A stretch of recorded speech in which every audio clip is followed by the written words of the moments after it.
Hello there. Welcome to this course on Workplace Confidentiality Training. Depending on the type of work you do, the position you have, or your sector of employment, it's very likely that your employer will have given you guidelines on the need for workplace confidentiality.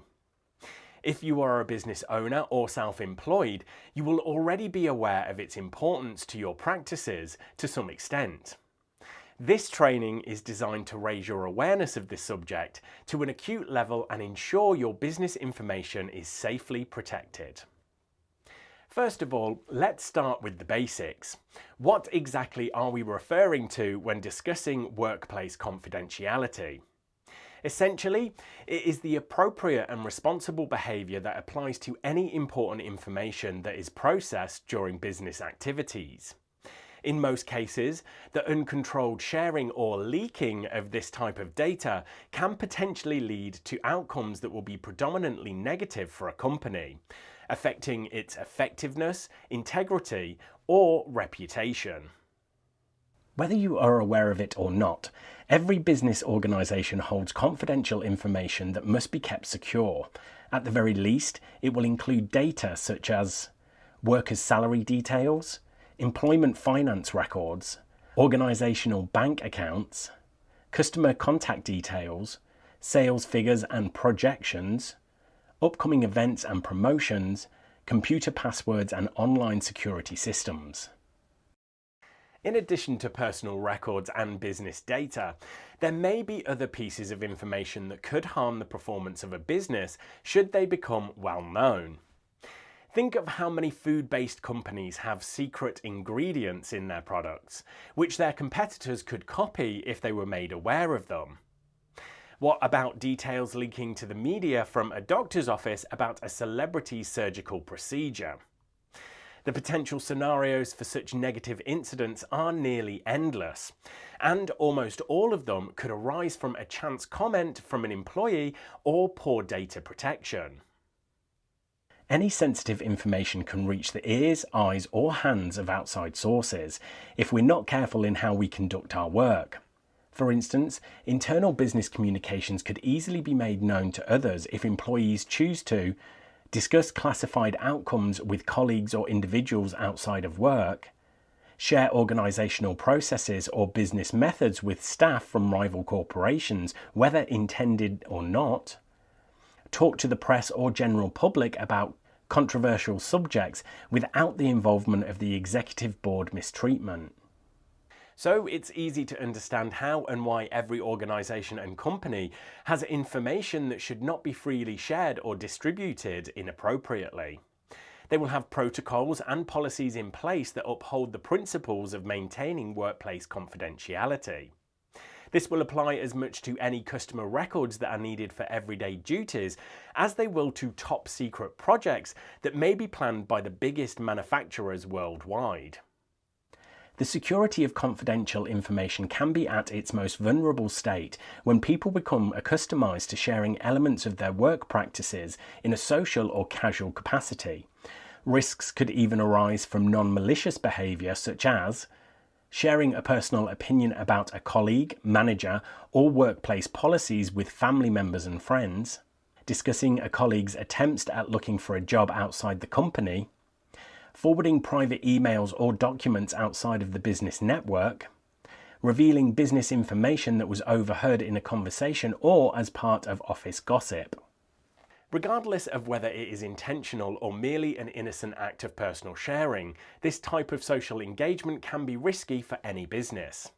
Professionals in any employment sector will pride themselves on never intentionally disclosing business information to others, even if they have left the company. Some organisations place such a high value on workplace confidentiality that they will encourage their staff to sign confidentiality agreements, ensuring that specific business data cannot legally be shared with rival companies. Although we will discuss legalities in a later lesson, it should be noted early on that an organisation that collects and archives customer or client data must observe UK privacy regulations. In other words, they cannot legally share personal or sensitive information unless they have the owner's consent, or they are special circumstances. This would cover such pieces of information as customer account details, copyrighted food recipes, unique manufacturing processes, financial strategies and projected figures, website traffic numbers, property plans and construction work pending approval. Data Protection Acts (DPA) and UK versions of the General Data Protection Regulations (UK GDPR) ensures that gathered information is used responsibly. However, apart from a signed non-disclosure agreement (NDAs), there isn't one specific piece of legislation governing workplace confidentiality. However, it is accepted as common law in the UK, meaning that employees and authorities have successfully prosecuted those who breach confidentiality expectations, resulting in fines or imprisonment in some cases. Let's create a few scenarios that can help to illustrate the importance of breaching workplace confidentiality. These are all entirely fictional, but will hopefully underline the main principles. Let's meet Jack and Jim. Jack works for the Excellent Chicken chain of fast food outlets, famous for their crispy coating on their meat portions. Jim works for Super Chicken, which is not as successful. However, they are both friends outside of work. Whilst drinking with Jim, Jack mentions how surprised he is about the secret ingredient in the coating, which is a mixture of ground ginger and seaweed, giving it that distinct taste. 2 weeks later, Super Chicken launches their own new product, which is said to taste as good as their competitors and for a lower price. Excellent Chicken sees profits drop, while Super Chicken becomes the market leader and Jim gets a promotion. It's easy to see what happened there. Jim fed the secret ingredient back to his business, where both he and his company benefited from the gathered knowledge. Jack may or may not realise the damage that he has done, but if his bosses find out, his work position may become unattainable, and he could even be sued if he signed a non-disclosure agreement. This was all because he was being sociable and not realising the impact of his information sharing could have. Even if Jim had better ethics and was a better friend, someone could have overheard this conversation and used it to their advantage. Here's another example. This time we'll meet Brian and Bob, who have entirely different career paths. Brian is a member of the police who is assigned to the serious crime squad and is investigating a bank robbery. Bob is a local reporter for a news agency covering the story, and they both visit the same coffee shop at 10 a.m. on a Friday. Bob is standing behind Brian, who is in the queue with another uniformed colleague talking about work. Brian mentions a special operation regarding the robbery taking place at 10 p.m, and also a local farm that may be involved. Bob overhears all this, puts the details together and writes a report for the agency.